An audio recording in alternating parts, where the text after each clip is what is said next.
It began with a promise of infinite love, but it ended with a legal battle over a plot of dirt in Flagstaff, Arizona. For 18 years, we watched a family attempt the impossible, balancing 4 hearts under one man's lead. But as the dust settles on the final tell-all, only one woman remains standing next to Kody Brown. Robyn Brown. To some, she is the ultimate strategist, a woman who played a high-stakes game of emotional chess and won the king. To others, she is the victim of a collapsing system. Wrong. It was wrong, and Robyn's the one that said, "This is..." She never intended to break. Today, we look past the tears and the dry sobs to ask the question that has divided millions. Is Robyn Brown a clever architect of her own destiny, or is she something far more cruel? The Tell-All Bombshells. A Cold Reckoning.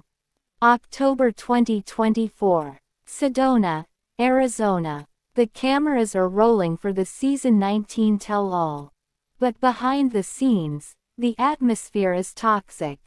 While Janelle, Meri, and Christine sit ready to deconstruct the wreckage, Robyn Brown issues a chilling ultimatum before even taking the stage. According to production leaks and the aired footage, Robyn's first words to Kody upon arrival were, "I'd rather have a root canal." It wasn't just a quip.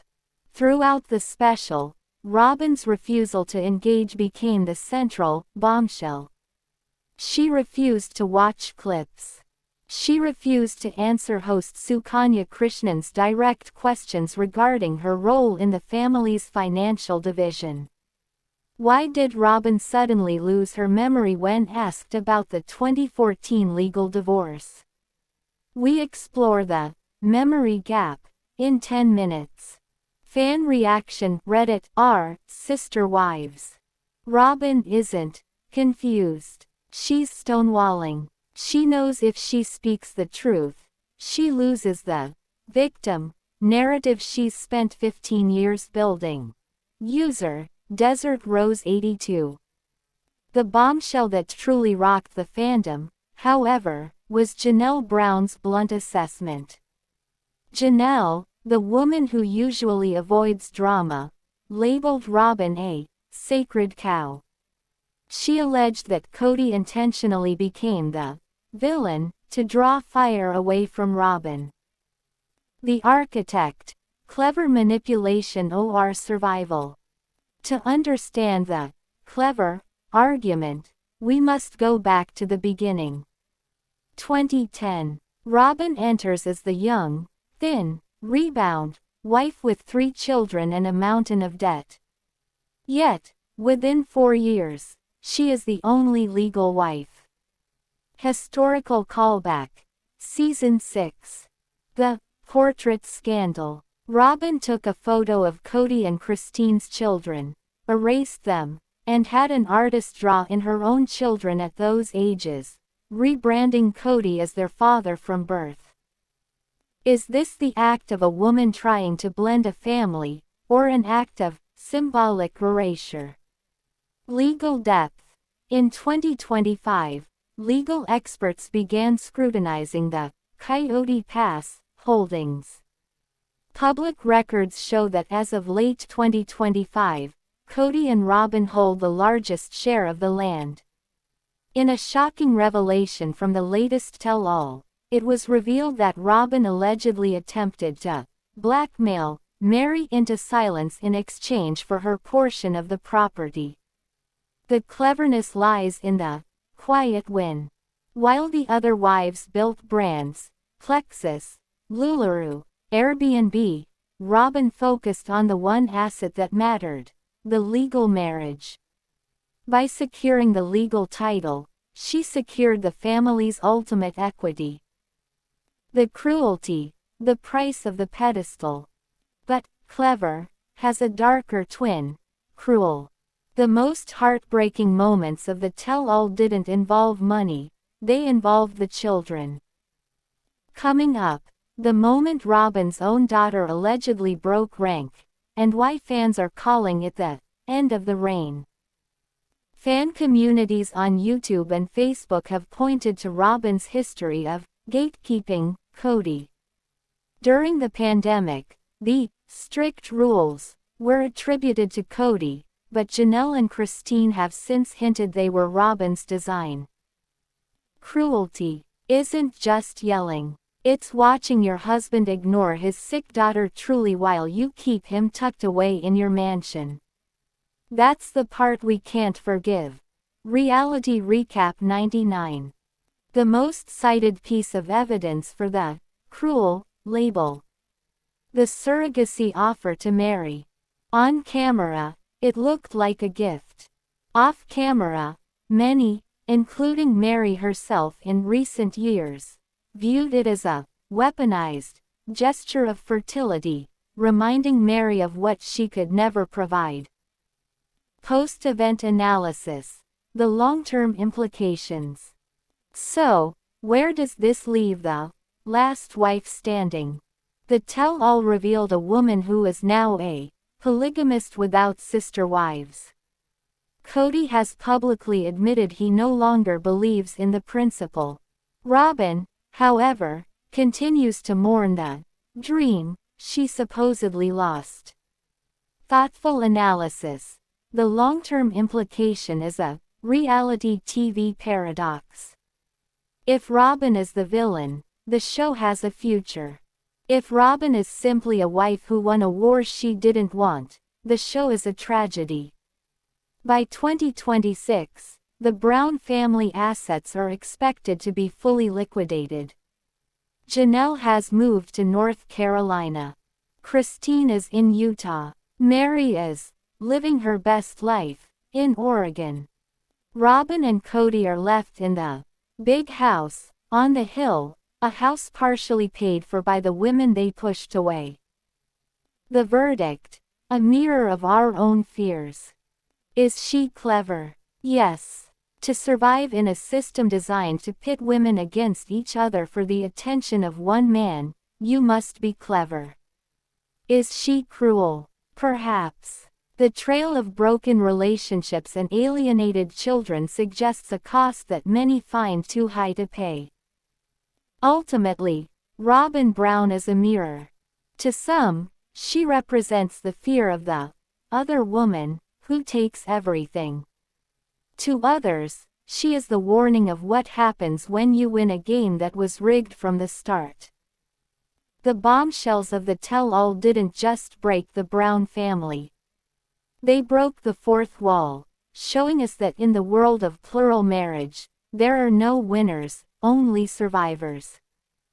When Sister Wives premiered in 2010, it promised transparency. A plural family, 4 wives, 1 husband, a public experiment in plural marriage, presented as functional, consensual, and, above all, loving. Robyn Brown entered the family later than the others. She was younger, legally single, and, from the beginning, positioned as different. Unlike Meri, Janelle, and Christine, Robyn joined a family already under strain. Financial stress, emotional imbalance, and a marriage structure built more on endurance than equality. From her first episodes, Robyn spoke the language of hope. She talked about the big picture, about the family culture, about wanting plural marriage, done right. Yet viewers noticed something early. She was often centered, often protected, often prioritized. In 2014, a decision reshaped the family permanently. Kody Brown divorced Meri, his first wife, and legally married Robyn instead. The stated reason was practical. Robyn's children from a previous marriage needed legal adoption. The move was framed as sacrifice. Meri publicly supported it. But legally, culturally, and emotionally, the shift was seismic. In plural families, legal marriage carries power. It affects property ownership, medical decisions, Inheritance rights. Emotional hierarchy. Robyn became the legal wife, the only one recognized by the state. Years later, during tell-all interviews, Meri would describe the aftermath as emotionally devastating, saying she felt discarded. Robyn has consistently presented herself as the peacekeeper, the empath, the emotional translator between Kody and the other wives. She often cried on camera, often emphasized her desire for unity. Yet fans began noticing contradictions. She spoke of wanting sister-wife closeness, while living physically and emotionally separate. She expressed heartbreak over Christine's departure, while acknowledging she benefited from Kody's increased presence. During one tell-all, Robyn stated she felt she was handed scraps, a comment that ignited backlash. Viewers questioned how someone receiving the most time, legal security, and emotional investment could see herself as deprived. Christine Brown's exit in 2021 marked the first irreversible fracture. She cited emotional neglect, lack of intimacy, feeling unwanted. Kody, in turn, blamed a breakdown in respect. Robyn's reaction became one of the most scrutinized moments in the series. She expressed devastation. She spoke of betrayal. She said Christine was giving up. But viewers noticed something else. Robyn rarely acknowledged the years Christine described feeling abandoned. Instead, the narrative focused on how the departure affected her. Reddit threads exploded. Robyn mourns the idea of plural marriage, not the women in it. She cries over the family she benefited from, not the wives who were neglected. The tell-all episodes intensified scrutiny. Kody openly admitted he no longer considered himself married to some wives, spiritually or emotionally. Robyn responded with visible distress, saying she felt blindsided. Yet fans pointed out, she had benefited from years of Kody's emotional exclusivity. She had defended his behavior previously. She had rarely challenged his withdrawal from other marriages. In one exchange, Robyn said she believed the family could still be repaired, even as evidence suggested the damage was long done. Plural marriage operates in a legal gray zone. Only one marriage is recognized. All others rely on spiritual commitment, not enforceable contracts. This imbalance creates inherent vulnerability. Christine, Janelle, and Meri had no legal protections when their marriages dissolved. Robyn did. This is not speculation, it is legal fact. Family law experts have long noted that in plural families, the legal spouse holds disproportionate power, regardless of intent. The question becomes, did Robyn seek that power, or simply accept what the system handed her? Across social media, the reaction has been intense. Reddit long-form breakdowns analyze Robyn's language patterns, noting how often she frames conflict around personal pain rather than shared responsibility. YouTube comments. Viewers accuse her of emotional manipulation, particularly through tears during confrontations. Facebook groups. More divided. Some defend Robyn as misunderstood, pointing out she entered a broken family and became a scapegoat. One recurring sentiment appears everywhere. Robyn didn't destroy the family, but she benefited from its destruction. Looking back, patterns emerge. Kody increasingly centered one household. Emotional labor shifted unevenly. Conflict avoidance replaced accountability. Robyn often acted as interpreter for Kody, softening his words, reframing his intentions. Some viewers see this as compassion. Others see control. Past episode callbacks show moments where Robyn discouraged confrontation, urging patience, even as resentment grew. The collapse of the Brown family raises broader questions. Can plural marriage function without legal equality? Does emotional fairness exist when structural imbalance is baked in? And what responsibility does the most protected partner hold? For Robyn, the long-term reality is complex.